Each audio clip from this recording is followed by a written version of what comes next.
Eu acho que a Cláudia dispensa apresentação, na maioria de nós ela é conhecida e, bom, nos estudos medievais aqui no Brasil, a maioria somos muito pequenos, apesar da distância do nosso país, a maioria das pessoas acaba se conhecendo. Mas, de qualquer forma, a Cláudia teve o seu doutorado obtido na Universidade de Campinas, né, a Unicamp, e atualmente é professora do Triângulo Mineiro. Tem publicado uma série de artigos acerca de reflexões sobre o porquê ensinar história medieval, o ensino de história medieval, e um artigo recente, imagino que saiu no final do ano passado, ou no início desse, agora não me recordo, ela se dedicou, junto com o esposo, né, à questão da aprendizagem híbrida. É um artigo muito interessante, que depois nós, inclusive, podemos disponibilizar para vocês aqui nas nossas redes. Bom, é isso, passo a palavra para a Cláudia. Cláudia, se fique à vontade, você pode falar 40, 50, 60 minutos, não é um problema, e depois a gente geralmente tem o hábito de passar para uma conversa, perguntas, tá bom? Então, qualquer coisa, você me fala, se tiver algum problema técnico, a gente tenta resolver ao longo do percurso. Tá bom? Passo a Espero palavra. não ter problema técnico aqui, mas pode acontecer. Tá Obrigada. Rapidinho, peço a todos para que fechem as suas câmeras e fechem também os seus microfones para que não haja nenhuma interrupção para a Cláudia, tá bem? Pode ir, Cláudia, desculpa. Não, sem problema. Bom, pessoal, primeiro, antes de eu começar a transmissão aqui, de uma pequena apresentação, então eu vou me guiar um pouco por ela, para justamente não cansá-los, né, numa fala única, muito extensa, porque eu acho que a ideia aqui é que a gente compartilhe, né, perspectivas dessa abordagem que eu vou apresentar, que é com relação ao que eu estou chamando de aprendizagem híbrida, mas aparece basicamente nas discussões anglófinas, sobretudo norte-americanas, né, como um debate já intenso desde os anos 2000, então, desde que o EAD, a educação à distância, adotou aí essa prerrogativa, né, das ferramentas de tecnologias virtuais, né, da comunicação e da informação. Então, basicamente, o que eu vou tentar apresentar é o resultado de uma pesquisa, de uma prática, né? Então, acho que é importante pontuar isso aqui, porque tem a ver com uma prática que foi feita antes do momento pandêmico e que agora, né, por causa da retomada do calendário na universidade onde eu atuo, funcionará de uma maneira muito diferente da forma como foi idealizada inicialmente.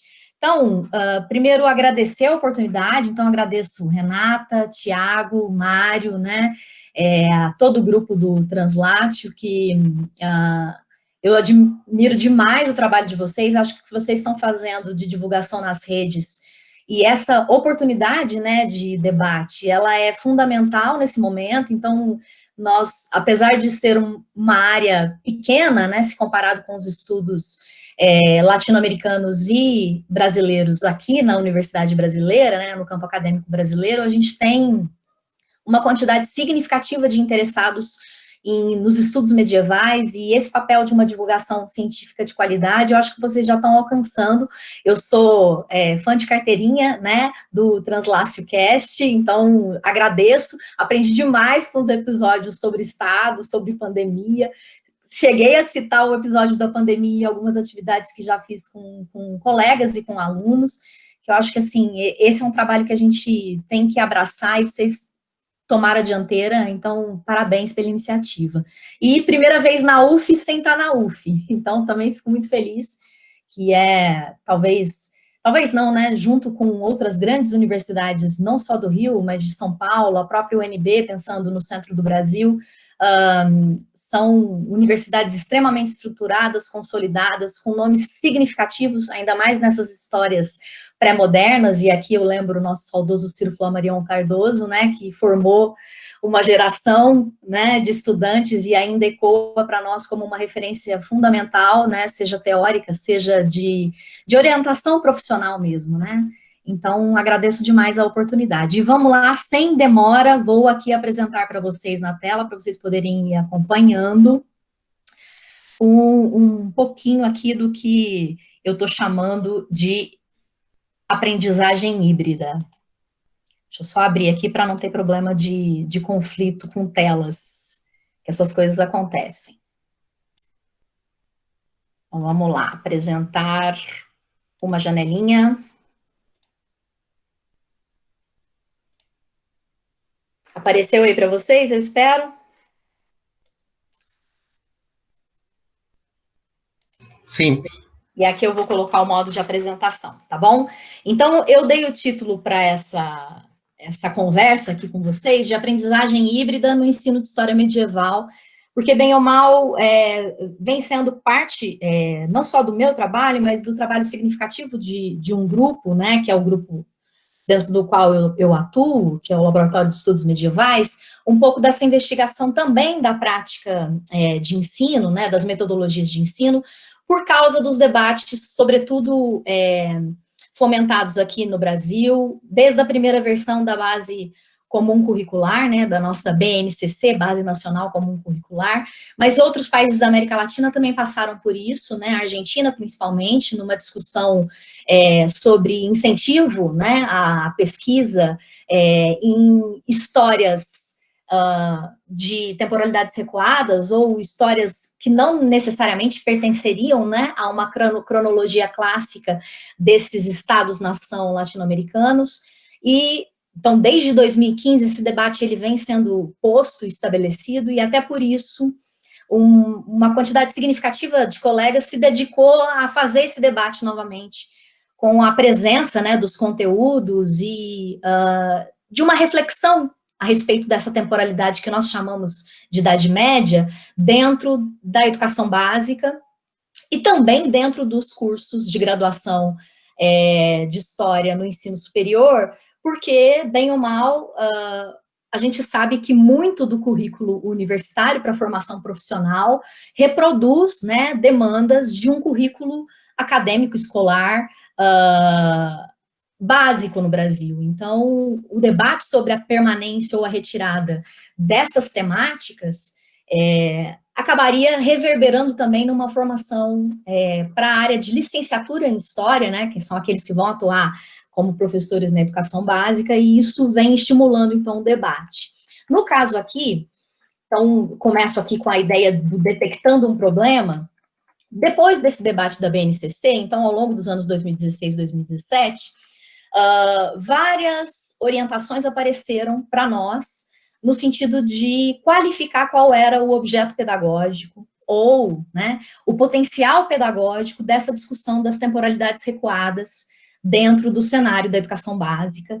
E, no caso da formação do profissional historiador, a gente entende, né, o papel que a pesquisa e a formação, né, nessas múltiplas temporalidades, que elas constroem. Mas esse debate, pensando para o espaço da educação básica, ele não estava muito consolidado. E aí, o que nós percebemos, né? Não sei se vocês conhecem um pouco, né, dessa estrutura de discussão e de estruturação dos currículos acadêmicos do ensino superior, mas a gente obrigatoriamente respeita uma série de orientações que costumam vir, né, do MEC. Então, há uma série de resoluções, de deliberações que estão baseadas na nossa legislação educacional. A fundamental ainda é a LDB, de 1996, mas depois dela a gente tem uma série de resoluções, inclusive do Conselho Nacional de Educação, e em 2017 começou a aparecer umas demandas específicas sobre reformulação de currículo para a formação profissional de professores, né, baseado no debate da BNCC para a educação básica. E se consolidou ali um debate que muitas universidades já tinham incorporado, que é trazer mais experiências práticas para esse processo de formação, né? E aqui, na UFTM, na Universidade Federal do Triângulo Mineiro, essa prática, ela tem um nome técnico, que é Prática como Componente Curricular, a famosa PCC, tá? E a PCC, ela não é uma disciplina separada, né, das disciplinas obrigatórias do curso, mas ela está organizada para ser distribuída, então é uma carga horária significativa, são 400 horas de atividade na formação ao longo dos 8 períodos, né, de graduação, e por um debate interno resolvemos alocar essa carga horária dentro das disciplinas obrigatórias, porque obrigatoriamente todos os professores deveriam pensar mecanismos de organizar a produção do conhecimento histórico escolar, pensando as temáticas que as disciplinas obrigatórias trabalhavam, né? Então, elas estão história antiga, história medieval, história moderna, contemporânea, Brasil, colônia, Brasil império, Brasil república, e assim vai, tá? Que são as disciplinas obrigatórias.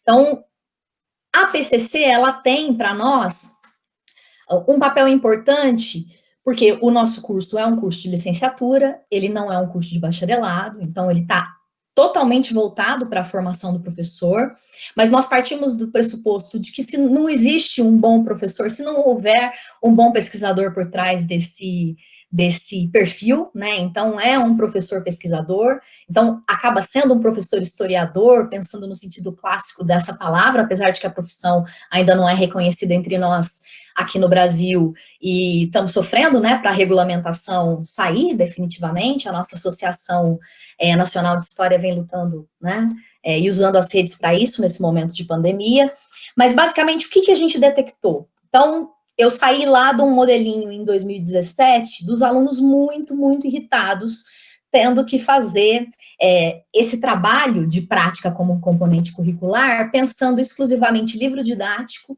e plano de curso ou plano de aula para educação básica. Eles já não aguentavam mais isso, né? Fora esse problema, então, o que começou a aparecer, né? O curso aqui, ele tem 10 anos, a primeira turma é de 2009. Começou a aparecer muito trabalho repetido, então aí você via um tráfico de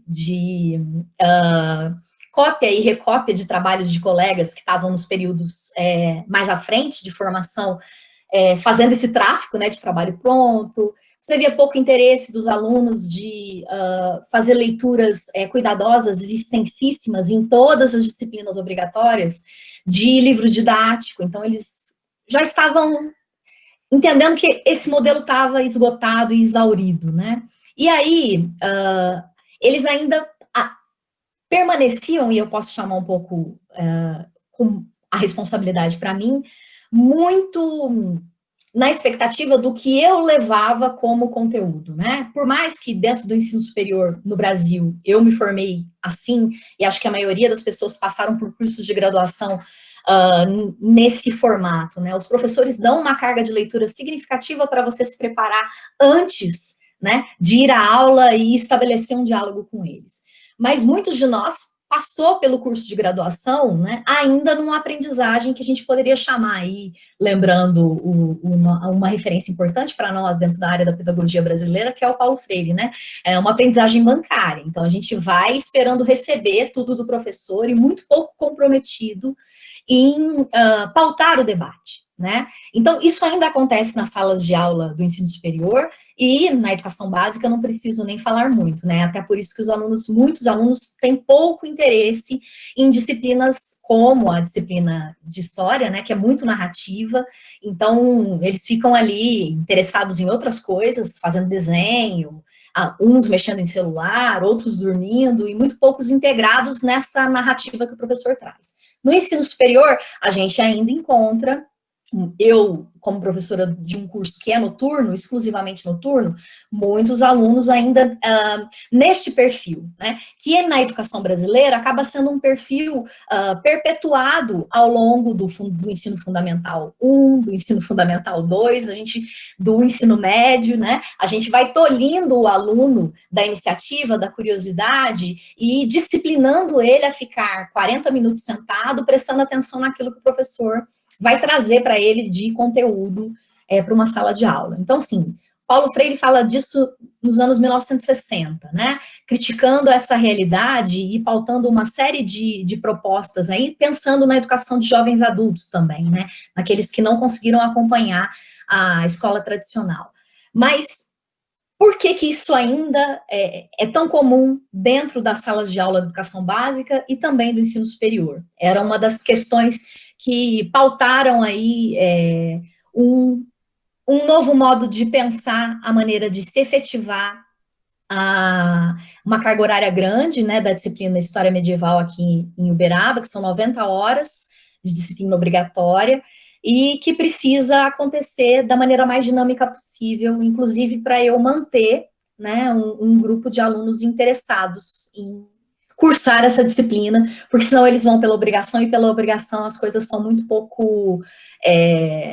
como é que eu posso chamar aqui? Muito pouco aproveitadas. Você tem um, dois que gostam, e aí acompanham, e os outros 35, 40 te abandonam, né? Estão ali cumprindo o mínimo necessário para ir para frente, porque não tem interesse na área de uma maneira anterior, né? E aí você tem que despertar esse interesse. E aí, uma das primeiras questões que eu comecei a me fazer é quem que era esse estudante que chegava ali em História Medieval aqui? Medieval está no 4º período da graduação por uma luta e uma insistência minha e do professor de História Antiga na época, que era o professor Alex Degan. Porque a gente entendia, e a gente ainda entende, né, que é uma disciplina que lida com uma noção muito abstrata de tempo. Então, eu queria que esse aluno já tivesse uma leitura adequada de teoria da história, então que ele já tivesse passado por algumas disciplinas de teoria e metodologia da história, e que ele já tivesse um know-how de experimentação no ensino superior, né? Até para poder exigir mais autonomia deles, né? Então, nós colocamos ela no 4º período, que equivale aqui ao final do 2º ano de graduação. E aí, o que ficou claro para mim? Comecei a fazer pesquisa diagnóstica, né, com os meus estudantes. E dentro da pesquisa diagnóstica, todo começo de aula, então eu tinha um formulário, ainda tenho aplicado menos, esse semestre não consegui, mas um formulário que começava assim, né? O que você veio fazer? História? Como é que você vê? O que você espera de uma disciplina de história medieval? E que conteúdos você acha que você vai encontrar aqui? E aí, assim, todos eles muito pautados no debate das redes sociais, tá? Então, tudo aquilo que estava disponível em plataforma de streaming, e aí a gente pode enumerar vários aqui. Na época, ainda Game of Thrones não tinha terminado, né? A série era o que mais aparecia como um motivacional para entender mais de história medieval. E, então, diante desse cenário, eu e o Marcos, que é o meu esposo, o Marcos é professor de História da América Latina, né? Trabalha com história peruana e, desde o pós-doutorado, vem se dedicando à história dos Estados Unidos. Mas, basicamente, muito do que a gente faz ou vem fazendo, né, de debate sobre o que mudar dentro da nossa atuação como professor em sala de aula da educação superior, está pautado numa detecção, e aí nós atuamos em universidades diferentes, ele está no campus de Franca da Unesp, eu estou na Universidade Federal em Uberaba, né, na UFTM, então, públicos diferentes, cidades diferentes, mas um perfil muito parecido de estudantes que têm uma cultura histórica, têm um domínio de história pautado pela produção cinematográfica, televisiva, né, de séries, daquilo que eu poderia chamar de uma cultura pop, né, e também orientados por aquilo que está sendo, ou aparecendo em redes sociais o tempo inteiro, tá? Então, diante disso, nós começamos a fazer leituras, e aí foi interessante porque o Marcos que me apresentou o texto sobre ensino-aprendizagem híbrido, né, porque no Brasil a terminologia do blended learning ficou referenciada como ensino híbrido, né? Mas a tradução literal é aprendizagem híbrida, porque você não está falando de um processo só de ensino, mas antes de tudo de uma iniciativa de aprendizagem. E aí é um pouco nisso que eu queria me pautar. Então, por que alguns conceitos, uma motivação? Minha única motivação, é não só minha, né? Então, vou aqui dividir com vocês uma reflexão que nasceu de um trabalho conjunto com o meu esposo, por causa que nós discutimos isso no café da manhã, no almoço e no jantar, né? Faz parte da nossa vida doméstica, né? O debate que nós fazemos dentro da universidade, mas também num ambiente de trabalho dentro da UFTM, porque nós, como é uma universidade pequena, um curso pequeno, um departamento pequeno, nós somos obrigados a atuar não só nas disciplinas nas quais, dentro das quais e nas áreas dentro das quais nós nos especializamos, né? Então, por exemplo, eu sou professora de estágio, então quando não tem colegas disponíveis, sou eu que vou assumir a ida na escola para acompanhar estudante em estágio.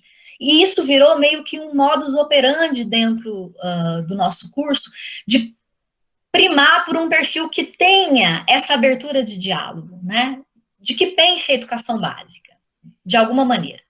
E que promova mecanismos de aproximação com a educação básica.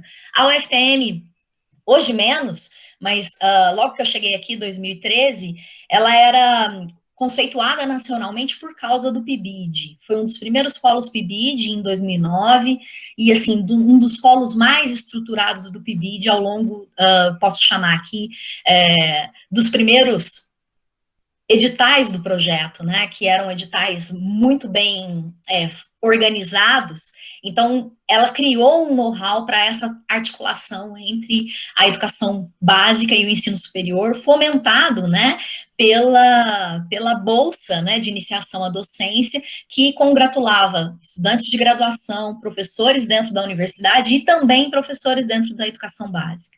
Então, é meio que um perfil do espaço profissional onde eu atuo, né? Então, bem ou mal, não tem como eu fugir de leituras e preocupações que estejam em diálogo com essa atuação educacional. Acabou sendo uma, como é que eu posso chamar aqui? Um caminho, né, delineado dentro da minha trajetória de pesquisa, né, acadêmica no geral, porque eu trabalho num curso de licenciatura numa universidade, fruto do Reúne, onde a área de humanas só nasceu por causa da licenciatura, ou seja, porque estamos formando professores para educação básica, né?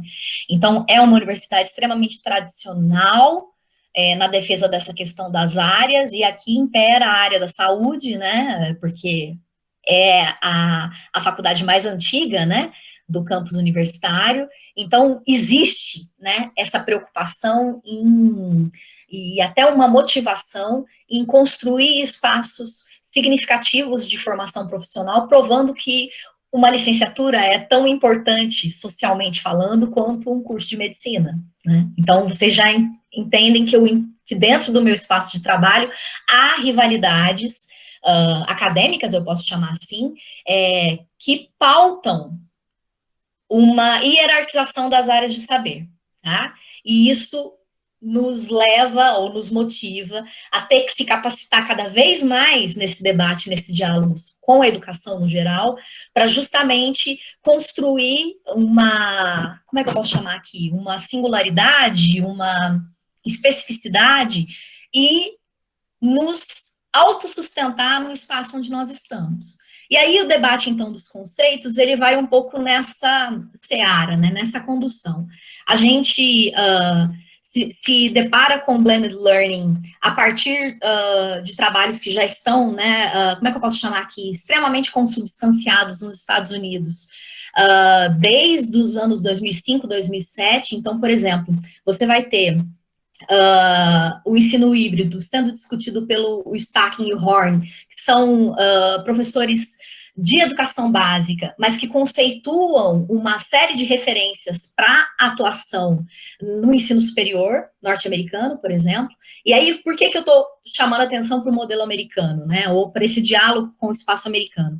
Em 2016, eu tive a oportunidade de fazer um pós-doutorado lá, na Catholic University of America, e ali eu tive contato com uma coisa que eu não tinha visto ainda acontecer no ensino superior brasileiro, que é o tal da flipped classroom, né, a sala de aula invertida, porque que é um modelo de aprendizagem híbrida, um modelo dentro de tantos, mas basicamente o professor raramente discute aquilo que ele manda ler em sala de aula. Tudo isso é feito dentro do ambiente virtual de aprendizagem, né, um AVA.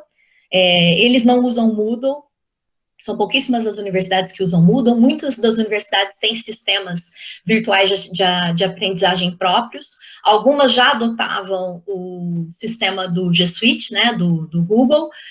Outros da Microsoft, que é o Office 365. Outros tinham seus próprios. Mas, basicamente, todo o debate de texto, de conteúdo, daquilo que a gente esperava fazer em sala de aula presencial, eles faziam num ambiente virtual de aprendizagem. E dentro da sala de aula, era uma orientação de projetos. Assim. Então, turmas pequenas, muitas vezes diferente do que a gente encontra em algumas universidades brasileiras, né, que tem turmas de 50 alunos, 60 alunos, 100 alunos, né, conforme a demanda de matrícula, mas turmas pequenas, e aí era muito mais um debate e uma orientação de projetos que estavam sendo propostos do que necessariamente debate de conteúdo de texto ou de conceitos que fundamentavam aquela disciplina, né, aquele curso. E no caso do Blended Learning, a gente tem, então, trocando em miúdos para ficar claro para as pessoas, né, ele é um programa de educação formal que mescla momentos de estudos usando recursos virtuais, né, recursos online, com momentos de aprendizagem e de encontro presencial. Então, ele é um ensino híbrido por isso, porque você tem tudo, como é que eu posso dizer, um programa de estudos orientado para que o estudante tenha coisas para fazer dentro de um ambiente virtual e produzir ali, né, um debate, uma orientação, e não é só produção de atividade, como os nossos modelos de EAD meio que marcaram para a gente, né, a gente vê o EAD no Brasil como um processo que o aluno vira um fazedor de atividade, né, ele só faz atividade. E não, ali a gente tem uma orientação de projetos. E é muito interessante porque essa orientação de atividades, de pesquisas, de projetos, mesclando atividades, momentos de encontro síncronos, né, que é a palavra do momento, e momentos assíncronos, ela ocorre no Brasil, dentro do espaço universitário brasileiro, nos processos de orientação de pesquisa, muitas vezes. Então, mestrados, doutorados, né, ou trabalhos de conclusão de curso, monografia, isso já acontece, mas a gente não usa um AVA na maioria das vezes, ou seja, nós não usamos um ambiente estruturado de aprendizagem virtual, seja ele o Moodle, que no caso das universidades públicas brasileiras é a opção que está dada aqui, né, ou mesmo o Google Classroom, são poucos os professores que faziam uso disso até então, e ali eu estou falando de um cenário 2017, tá? Não é 3 anos atrás. Mas qual que é o problema? Mesmo com o debate da educação híbrida, desse processo de aprendizagem que envolve mesclar, né, momentos de encontro síncrono com encontros assíncronos e ter ali um programa de estudos extremamente estruturado e visando um objetivo, né, que é domínio de conteúdo, ou é domínio de conceito, ou é o desenvolvimento de um projeto, efetivamente, né, pode ser um projeto escrito, pode ser um projeto audiovisual, então depende muito do formato, né, do curso que está sendo proposto, mas, basicamente, a gente já fazia coisas desse gênero, só que não da maneira estruturada como o Blended Learning americano aplicava, seja no ensino superior, seja na educação básica, né? E aí, o Flipped Classroom, que é um trabalho que eles chamam, né, de sala de aula invertida, ele é muito bem estruturado nas escolas de educação básica americana, e a preocupação dos professores é em montar um material muito bem estruturado dentro dos AVAs, né, dos ambientes virtuais de aprendizagem, mas que a maioria dos autores, né, que a gente fez referência para ler, para estudar, para entender o que estava fazendo, estava justamente pautado numa dinâmica, e aí recorrendo a conceitos do John Dewey, né, comecinho ali dos anos 20, do século passado, né, de que o aluno precisa ser motivado a estudar, e a motivação do seu estudo é aquilo que ele quer aprender. Então, imagina, para nós que temos currículos muito bem estruturados e muitas vezes passamos por cima, né, daquilo que motiva o aluno a aprender determinada coisa, a gente simplesmente diz, não, isso não está previsto na ementa da disciplina, então nós não vamos trabalhar com isso, né? Então, isso acontece muito em sala de aula, seja na educação básica, seja no ensino superior. Então, essa principal referência da sala de aula invertida, que é aquilo que o aluno quer aprender, é o que você deve motivá-lo a aprender.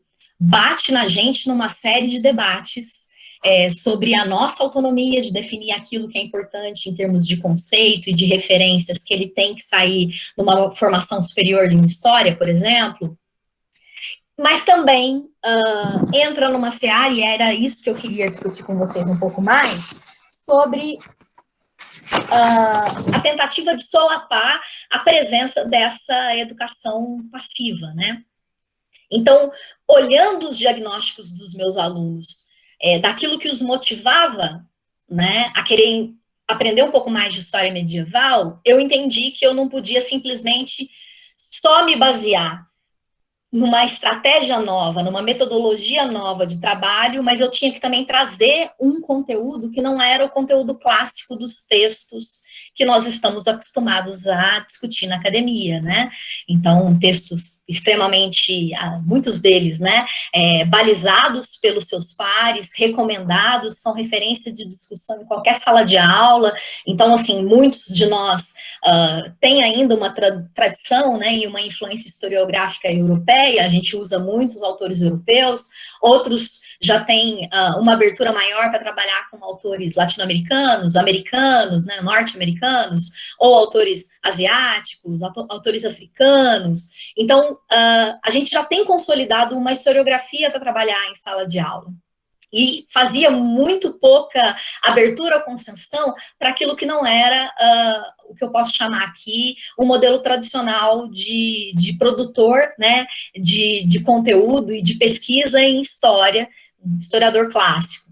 E os meus alunos, na realidade, estavam querendo discutir história pública, né? Então, por isso a história pública entrou... como é que eu posso chamar aqui, né, como uma bandeira de debate teórico e prático para a gente. Porque, basicamente, o que esses estudantes, eles chegavam já com uma concepção de história, e essa concepção de história não tinha sido formada pela presença, né, ou pela passagem pelo ensino fundamental e médio. Essa concepção de história tinha sido, muitas vezes, formada por uma cultura histórica familiar, processada, né, nesses espaços midiáticos, seja da novela, né, e muitos deles ainda fazem referência a novelas históricas, mas entrou aí em cena os youtubers, e aí hoje é um dia bom para falar disso, né, por causa da polêmica envolvendo o Felipe Castanhari, né, e a nova série da Netflix, mas a gente deixa isso depois para os comentários, para a hora que a gente for debater mesmo. Mas, basicamente, então, eles estavam reclamando a inserção desse tipo de conteúdo no diálogo com o debate acadêmico, disciplinar, né, da formação ali em história medieval. E aí eu fui ler sobre história pública, já vinha, né, numa trajetória de ler muita coisa pautada na discussão do Jorn Heising, né, sobre educação histórica, e foi muito interessante encontrar, né, esse conceito, que é o conceito de autoridade compartilhada, porque esse conceito ele nasce no debate historiográfico, como é que eu posso chamar aqui? Também americano, né, norte-americano. Ele nasce no debate historiográfico norte-americano nos anos 70, mas é fundamentado e colocado por escrito, né, em 1992, por um autor Frischman é o nome dele. E ele estava trabalhando com história oral, tá? Então, como fazer história a partir da metodologia da história oral. Então, para a gente perceber como, no fundo, nós estamos pautados, né, num debate que também é um debate teórico, não só um debate prático, do como fazer história, e de como levar em consideração aquele que não é historiador profissional, mas que tem uma cultura histórica, que tem uma bagagem histórica não disciplinar, né, não fundamentada academicamente por conceitos e referências historiográficas, como trazer esse debate e tornar esse debate profícuo, né, para construir um pensar histórico adequado, ou seja, pautado por métodos, pautado por organização e procedimentos. Então, basicamente, a saída foi trabalhar com projeto. Então, eu voltei para o debate da aprendizagem híbrida, né? A saída é trabalhar com projeto e como a parte, né, da disciplina obrigatória que eu poderia trabalhar com projeto é a prática como componente curricular, porque eu poderia dar uma orientação individualizada se os alunos não quisessem fazer por conta própria. Então, se eles quisessem, alguns querem fazer em grupo, outros querem fazer em dupla, outros querem fazer sozinhos, então eu podia trabalhar com essa dimensão de dar um incentivo para que eles produzissem um projeto e que esse projeto gerasse um resultado prático, ou seja, no fim, a gente ia construir alguma coisa daquele projeto, mas pautado numa demanda que era uma demanda deles, tá? Então, de temas, de suporte, se eles queriam trabalhar. E, óbvio, né, surgiu de tudo um pouco, porque o que eles queriam? Eles queriam estar nas redes sociais.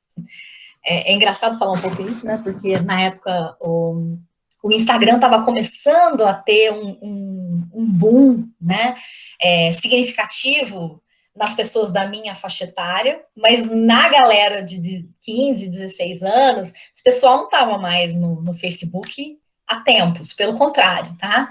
Eles estavam no Instagram e no Snapchat, né? Não estavam ali naquela plataforma da rede do Facebook que a maioria de nós ainda sustenta perfis ali, né?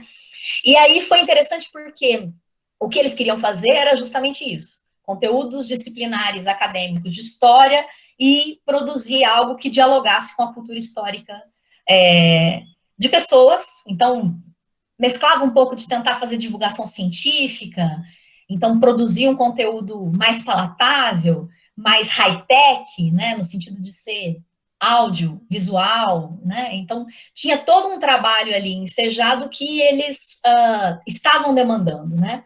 E uma pergunta que acabou sendo a pergunta que ainda me orienta, né? Então, eu ainda não tenho uma resposta precisa para ela, porque eu ainda estou em processo de recolher resultados, eu posso chamar assim, né? Que é como promover a educação histórica através de redes sociais. Então, eu ainda não tenho uma resposta definitiva, segura, mas isso ainda me motiva, né? Então, se a rede social ela é um espaço de comunicação extremamente vivo e dinâmico, tanto que muitos de nós vêm sofrendo com o lance da propagação das fake news, e elas se dão por meio de rede social, né? Talvez o WhatsApp, dentro das redes que nós conhecemos, seja o que tem a maior eficácia nisso, né? Em disparar mensagens e elas viralizarem, e aquele conteúdo se transformar num conteúdo de verdade, de referência. E aí a pandemia mostrou isso pra gente com os medicamentos milagrosos, né? Contra a contaminação pelo SARS-CoV-19, né, para evitar se contaminar com o vírus do SARS-CoV, mas é basicamente é irônico isso, porque a gente vê já o espaço das redes como um espaço de comunicação que desensina de forma equivocada, né, e a minha motivação ainda é tentar entender se essas redes podem ser um espaço de promoção de educação histórica adequada. E aí eu tenho alguns mecanismos, né? E aí eu vou mostrar para vocês entenderem na prática. Bom, os primeiros projetos. Por que eu falo entender na prática, né? Porque eu quero que vocês consigam visualizar a progressão. E eu chamo de progressão porque é um processo mesmo de aprendizagem para mim, sobretudo, né, que estou usando isso como um laboratório de como melhorar a minha prática na formação de futuros professores de história, mas usando, né, um debate que é exclusivamente da área que eu atuo e com a qual eu tenho mais know-how, que é as leituras de história medieval, né?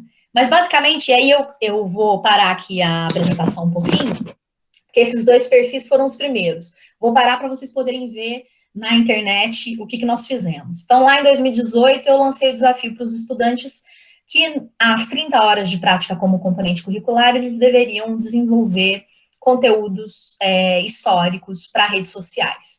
E olha o que apareceu em 2018, né?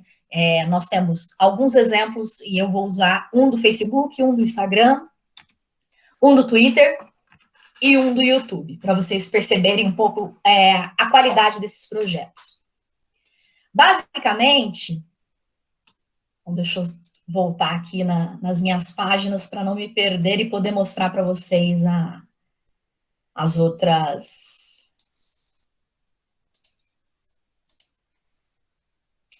páginas. Tem tanta coisa aberta aqui no meu computador que eu já estou ficando até tontinha. Bom, tá aqui. Deixa eu abrir para vocês darem uma olhadinha. E aí, só confirma para mim, Thiago, se vai aparecer assim que eu fizer como é que chama? Compartilhamento? Compartilhamento. Já vou mostrar. Okay.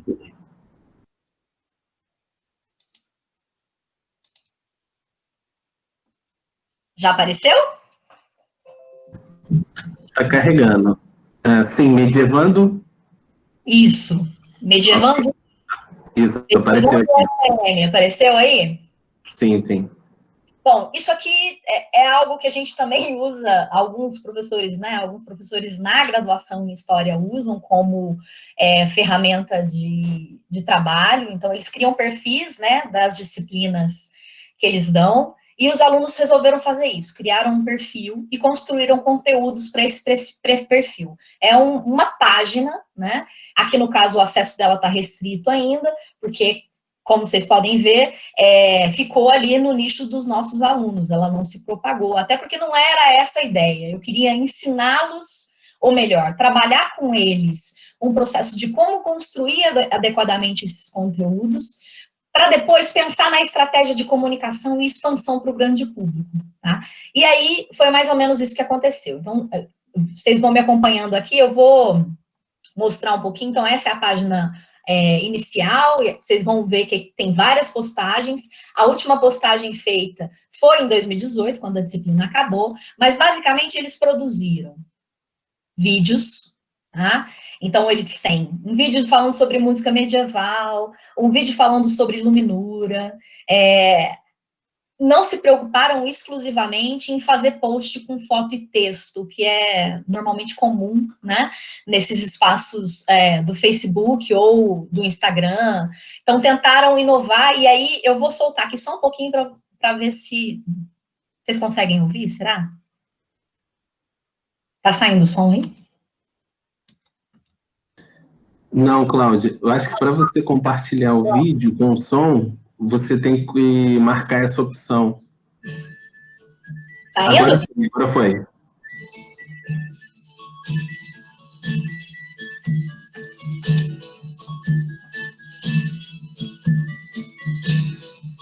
Então, assim, nesse vídeo, eles usaram uma animação que já estava disponível na internet, trechos de uma animação que já estava disponível na internet, colocaram uma música, então a edição, toda a responsabilidade deles, né, no sentido de se organizar, e iluminuras, usos e serventias.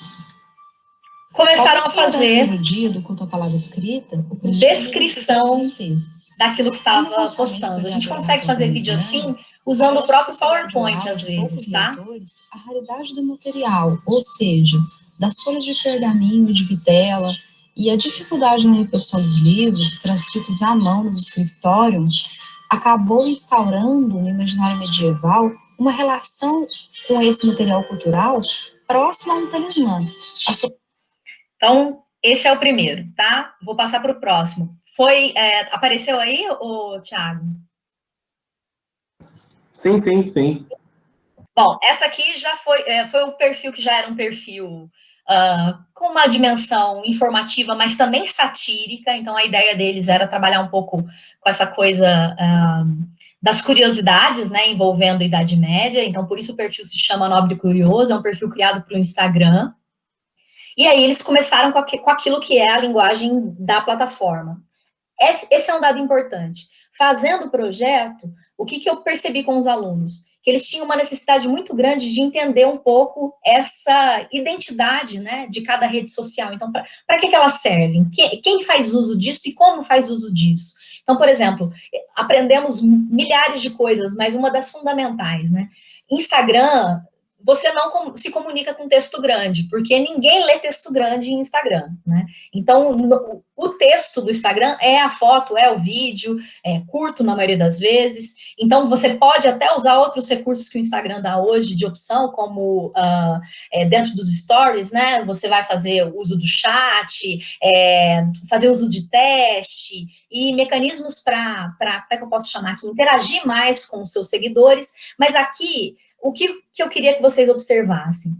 Há uma preocupação desses estudantes, e assim, se a gente for olhar, se a gente for olhar para o conteúdo das postagens, tem muito um quê de religiosidade, algumas coisas envolvendo práticas do cotidiano, como alimentação, mas essas imagens, a seleção das imagens, o que podia, o que não podia, como fazer referência, tudo isso a gente foi construindo ao longo da disciplina.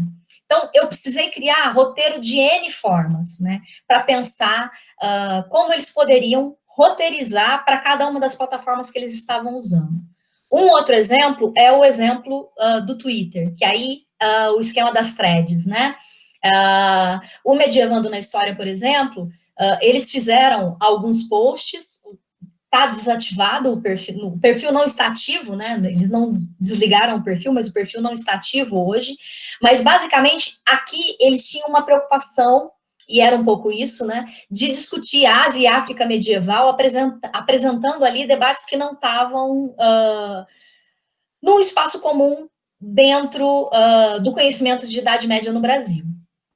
E por que eu estou trazendo essas experiências? Se vocês olharem aqui no YouTube, que seria o espaço adequado para a produção de vídeo, os vídeos que estão aqui agora, nesse guia de introdução à história, que foi um canal que os alunos criaram na época, já estão com vídeos produzidos para outras disciplinas. Tá? Então, aqui o golpe de 64, né? E aí eles fazem um debate historiográfico sobre se é revolução ou golpe. Aqui a questão dos astecas, porque isso se transformou numa prática que eles puderam levar para as disciplinas que apareceram depois. Por que 2018 foi importante para mim? Porque ali eu aprendi que você não faz conteúdo de divulgação científica se você não tiver muito bem desenhado e alicerçado o roteiro de produção. E como é que eu posso chamar aqui, né? Um cuidado extremamente referencial, eu posso chamar assim, em qual é o perfil do seu público.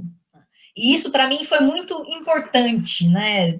Detectar isso, né? Que você constrói um nicho de atuação e que esse nicho cresce para um lado ou cresce para o outro, muito direcionado para a maneira como você dialoga e interage com o seu nicho principal, ou primordial, ou primário, né? Seria aquele pequeno grupo que te incentiva nas primeiras postagens, que normalmente é família e amigos que aparecem num primeiro momento, inclusive para os trabalhos de graduação desses alunos.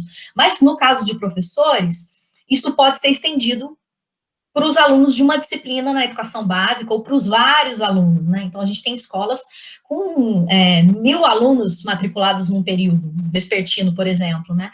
Então, você pode, se você é um professor que dá aula de 6º até 9º ano, meio que ter um público cativo, ativo, né, em rede social, é muito maior do que os meus alunos no ensino superior, por exemplo, que muitos deles trabalham com outro tipo de atividade, não são professores, vieram para ser professores ou fazerem curso de graduação em História, pensando em oportunidade de ascensão social também, ou seja, de ter um emprego formal, né, de uma outra natureza, muitos deles vêm porque gostam de história, então às vezes é a segunda graduação, mas basicamente eles não têm um público muito grande, né, inicial, para dar um start para interação e avaliação desse público nesses canais de diálogo de rede social deles. Mas isso tudo foi um processo de aprendizagem com essa primeira versão, eu posso chamar assim, da prática como componente curricular na disciplina de História Medieval. Mas aí, o que eu quero mostrar para vocês agora é aquele que se transformou na menina dos olhos do nosso projeto. Então, deixa eu abrir a página aqui para vocês poderem olhar e compartilhar com vocês, que é o Barbaridades Medievais.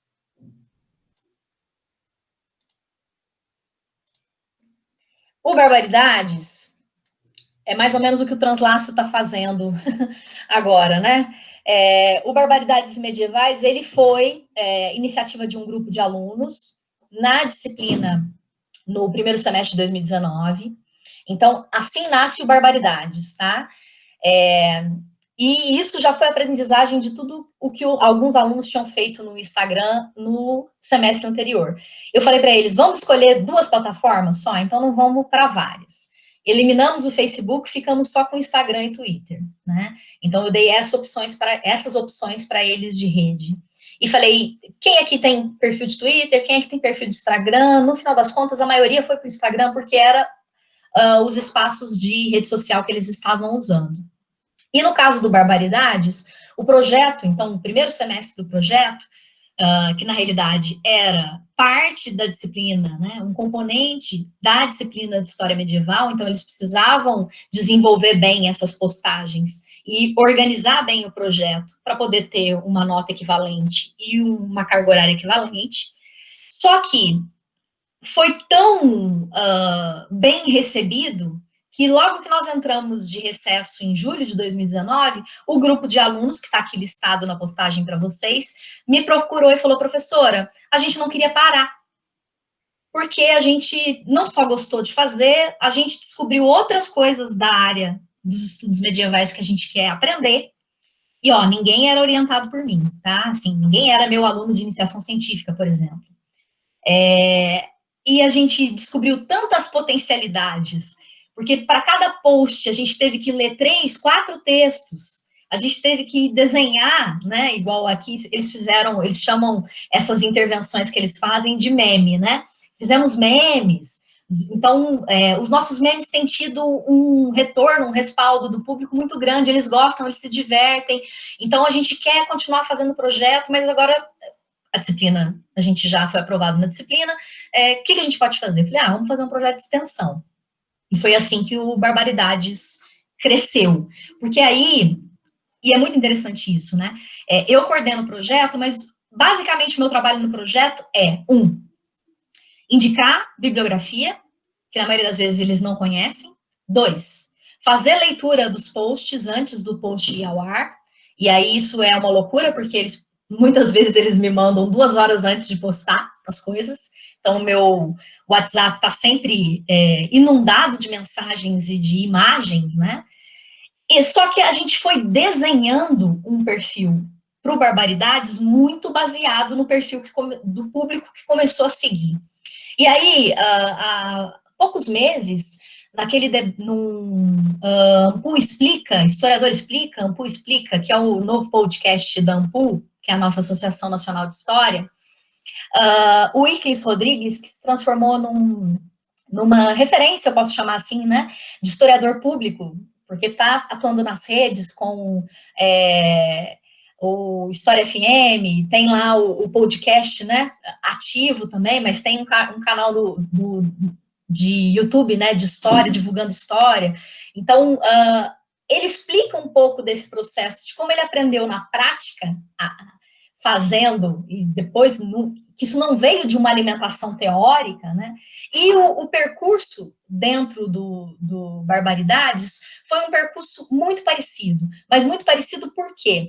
Porque os alunos, na maioria das vezes, o grupo que está no projeto hoje, né? E esse grupo ele vem se modificando ao longo dos semestres, porque uns vão formando, ou outros têm interessados, então eles têm, inclusive, a gente tem aberto edital para alunos se inscrever para participar do projeto, não tem bolsa, é um projeto sem financiamento, né, aqui nós estamos num momento complicado dessa coisa de disponibilização, inclusive de bolsas de extensão, mas você tem um grupo, né, sempre renovado de estudantes interessados já pelo trabalho que o Barbaridades faz nas redes, né, no caso, no Instagram. E aqui eu quis mostrar para vocês o Instagram deles, mas se vocês observarem, vamos ver se o computador ajuda aqui a fazer uma... Não, eu não quero entrar agora. Será que ele vai deixar? Não faça isso comigo. Devia ter logado, né? Não loguei, ele não está deixando eu entrar. Bom, mas o perfil, ele tem mais de 1.000 seguidores agora, né? Deixa eu jogar para cá e ver se funciona.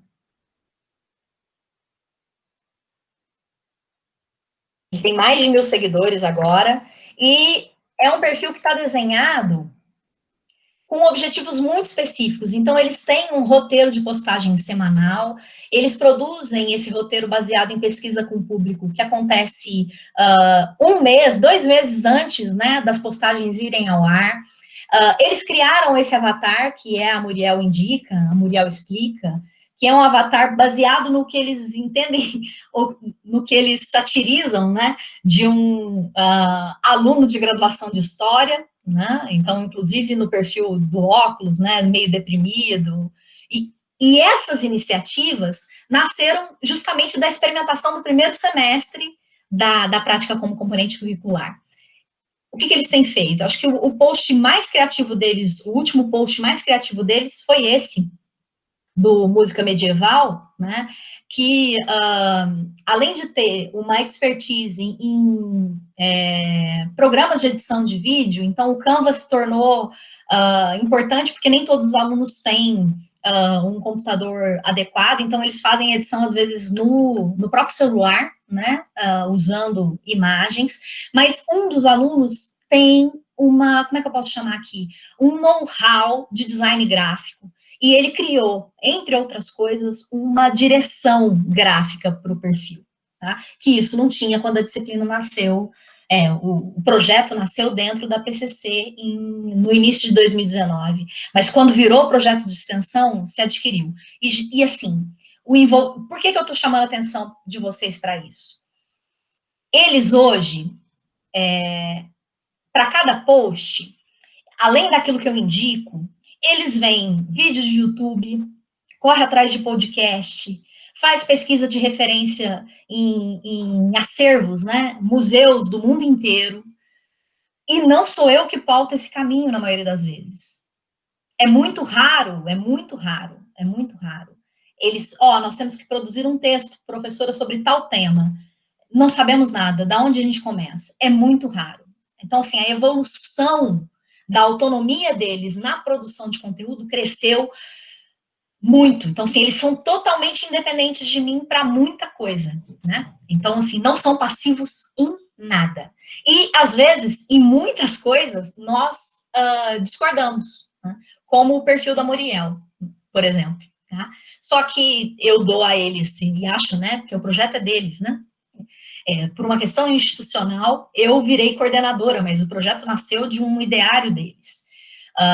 Então, imaginem, e é mais ou menos nesse sentido que nós estamos trabalhando agora, eles estão se profissionalizando em divulgação e produção de conteúdo para o Instagram,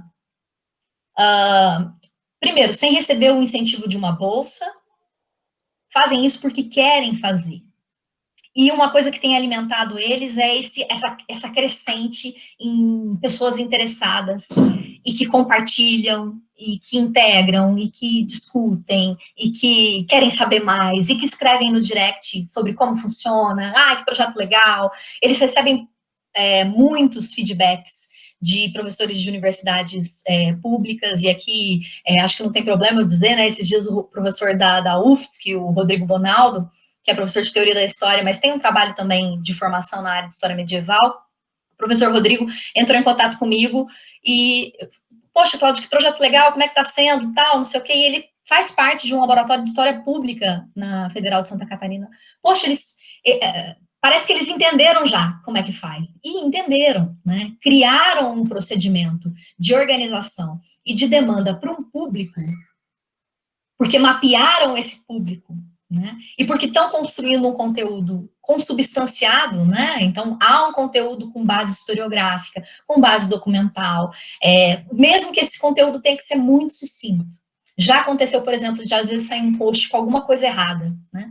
Ou uma informação que o público entende que a forma como ela está dita ali, ela é ofensiva. Já aconteceu. E aí foi muito interessante o processo também de como é que eu faço a retratação disso publicamente, né? Porque não foi isso que eu quis dizer, mas foi assim que foi entendido. Então, na realidade, eles estão se especializando num processo de comunicação da história. É nisso que nós estamos chegando, né? Então, se aperfeiçoando enquanto historiadores, porque conseguem já autonomamente fazer uma pesquisa sem que eu tenha que indicar todas as referências e todos os caminhos. Um aluno de mestrado, um aluno de doutorado, caminha, né? Amadurece em termos de pesquisa fazendo isso. Esses alunos são alunos que estão no 5º, 6º período de graduação. Alguns já se formaram, né? Já nos deixaram, mas a maioria deles estão no 5º, 6º, 7º período de graduação. Né? Então, às vezes, nem para monografia, e aí eu imagino que na monografia, a monografia deles, eles já terão, né, uma expertise de buscar referências e experimentar, né, o trato dessas referências com muito mais cuidado, porque isso é um dado importante. Não sei se os colegas que estão aqui, que atuam já na graduação em História, se eles passam um pouco por isso, né? Os meus alunos de iniciação científica, por mais que eles tenham um universo, né, de possibilidades de PDFs na internet, raramente eles conseguem achar aquilo que eles estão procurando. E aí, na maioria das vezes, professora, eu não estou encontrando. Aí eu sento no computador, faço uma pesquisa muito básica de palavra-chave, alterando, e eu acho o que eles não conseguem achar. Eu não sei se tem a ver com sorte, pode ser, né? Mas eu acho que tem a ver com um filtro de como se processa, né, a pesquisa. Que eu não fico insistindo muito em primeira página de busca, em segunda página de busca. Às vezes eu vou lá na 8ª página de busca primeiro e vou voltando. E que eles não têm. Que é o lance, primeiro, que não tem paciência, é tudo imediato. Se não acha na primeira vez, não volta a procurar, não muda a palavra-chave. Mas que é um perfil de uma juventude que chega para a gente motivada por essa dimensão do imediato também, né? Mas por que eu estou falando sobre isso?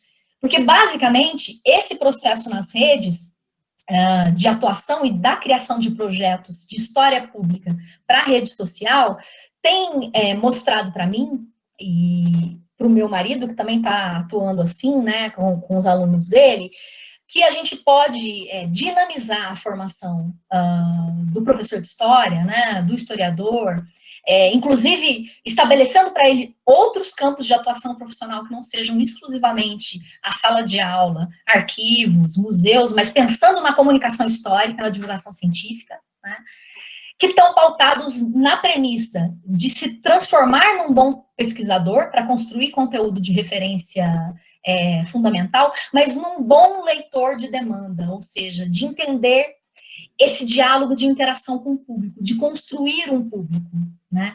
E aqui a gente entra, que eu acho que é o nicho principal. Nesse semestre, então vou terminar aqui o compartilhamento, e vou colocar algumas referências para vocês, que eu acho que é interessante até para vocês, quem quiser depois, como é que fala? Fazer uma busca de leituras básicas, né? Tá aqui um rolzinho de referências que vai poder ajudar, né? Então, ainda estou procurando uma resposta adequada de como promover a educação histórica através de rede social. E, no caso, o Instagram tem sido o meu laboratório. Porque com o perfil, que é um perfil novo, que é o Esquinas Medievais, que é um projeto de ensino, ele já não é um projeto de extensão, o que a gente tem feito num primeiro momento é justamente filtrar o material que já está disponível na internet e fazer a divulgação desse material. Então, a gente dá publicidade para bons materiais que não necessariamente são feitos por historiadores. Então, por exemplo, tem teólogos, tem muita gente produzindo em podcast de toda a natureza, e aí o perfil ficou o primeiro semestre inteiro construindo, né, essas postagens. Ele também se profissionalizou no sentido de desenvolver uma linguagem visual para atingir um público de seguidores, na tentativa de sair do espaço dos seguidores universitários, né, já que nós estamos falando de conteúdo de divulgação científica histórica, que, teoricamente, não fica restrito, né, à universidade ou à academia. E aí, o que é interessante? Basicamente, a gente encontra produtores de conteúdo de todas as naturezas. Aquele que vai, inclusive, repetir o modelo da palestra, né, como a gente está tendo aqui. Uma pessoa que vai falar sobre um determinado tema muitas vezes, muito tempo. Mas o que normalmente a demanda, o público que segue os perfis, ele requisita é interação. Tá? Então, ele requisita teste, ele requisita promoção, né? Então, as promoções, é muito interessante esse lance da promoção, porque eu tinha uma aluna que era assim, quanto que a gente vai poder fazer uma promoção no perfil? Eu falei, como assim? Né? Professora, porque nos Instagrams dos famosos só tem promoção. Oi? Né? Então, assim, eles têm uma leitura de como aquela mídia funciona, como aquele espaço funciona, que nós, que não vivemos disso, e que consumimos isso por divertimento, às vezes, né, não nos profissionalizamos nisso. Não temos. Mas, justamente pela demanda de interesse, então, eu não tenho dúvida que o interesse deles é, em algum momento da vida, se transformar num influencer, né, digital, talvez num influencer de história, pode ser, mas eles têm isso como modelo, tá? E aí, essa busca, essa gana, essa dedicação por fazer bem feito, inclusive entendendo a demanda do público, é que tem feito essas duas mídias, né, esses dois espaços de rede, que são os perfis do Barbaridades e do Esquinas Medievais, dá um salto de qualidade, no sentido de encontrar um público que o acolha bem, tá? E um público cada vez maior, cada vez crescente.